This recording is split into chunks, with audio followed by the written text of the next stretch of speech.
This morning, I had the honor of a meeting with women leaders to discuss a pressing and deeply troubling issue, the increasing cases of femicide in our country.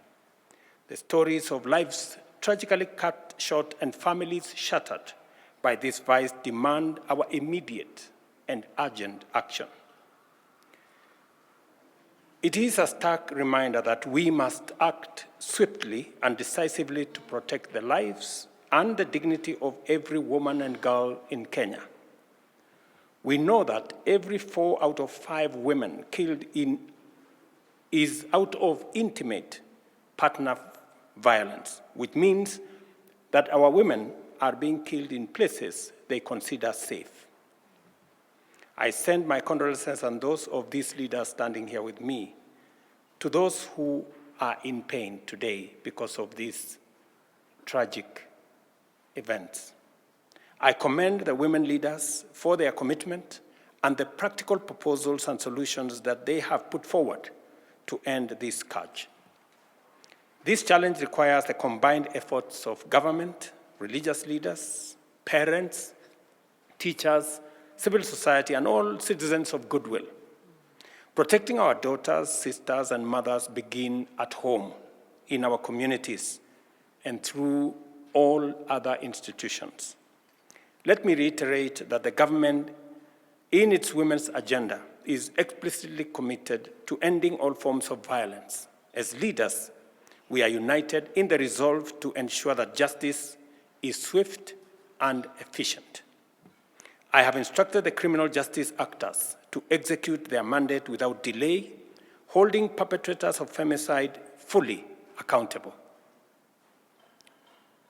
Gender desks in police stations must be enhanced, and we will introduce similar gender desks services in hospitals to ensure victims receive immediate attention and care. At the same time, we must equip our young people with the skills and awareness to navigate the risks they face in society. Social media has become a dangerous avenue for exploitation, and I urge our young people to treat strangers on these platforms with utmost caution. Parents, schools, churches, and community organizations must step up to provide life skills, counseling, and guidance to our young people.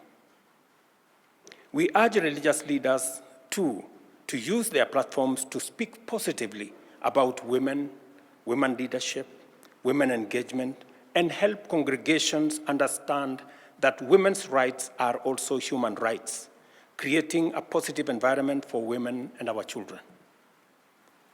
The government of Kenya is committed to ensuring that the structures that respond and support survivors do not re-victimize them. Matters psychological support and safe spaces for women and children are a priority in my office. Through the Women's Rights Advisor, we are launching a Safe Homes, Safe Space campaign during the 16 days of activism against gender-based violence that is going to start on the 25th of November. Our communities need education on the signs and causes of abuse and the resources available to victims. Awareness is a crucial step in prevention. We must increase awareness on the availability of safe spaces where victims can seek refuge, toll-free hotlines such as GBV 1195, Child Help 116, and the DCI anonymous reporting number 0800-722-203, and the counseling services in order to provide victims with the support they need to find protection.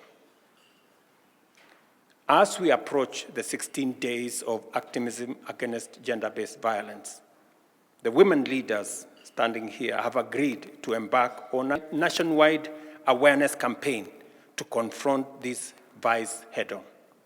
This campaign will have the full support of my administration, and we are committing Kenya shillings 100 million for the Safe Home, Safe Spaces campaign and for the next 16 days of activism. And these women leaders will lead the way in making sure that our girls, our women,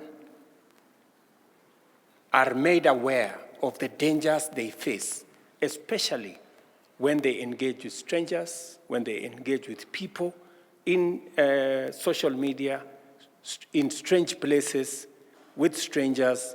It endangers their lives and it weakens their ability to be able to extricate themselves. I urge every Kenyan to join in this movement, to speak out, to educate, and to stand united against femicide. Finally, parents have a crucial role, and I say so as a parent of 4 girls myself. Be present and approachable for your children. Let us create homes where children feel safe, supported, and loved. A strong family is the first line of defense against the dangers lurking in our society. The women leaders and I stand united in declaring that femicide has no place in Kenya.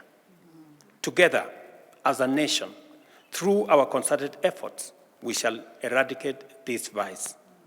We must be relentless in protecting the vulnerable in our midst and unwavering in our mission to create a society where every woman lives in safety, dignity, and freedom from fear. Thank you very much, and I look forward, leaders, to working with you as we join hands, make concerted effort, work together, partner to make sure that we raise the level of awareness of the dangers that our girls, our daughters face in the hands of strangers and in the hands of people who don't mean well for our society. Thank you very much.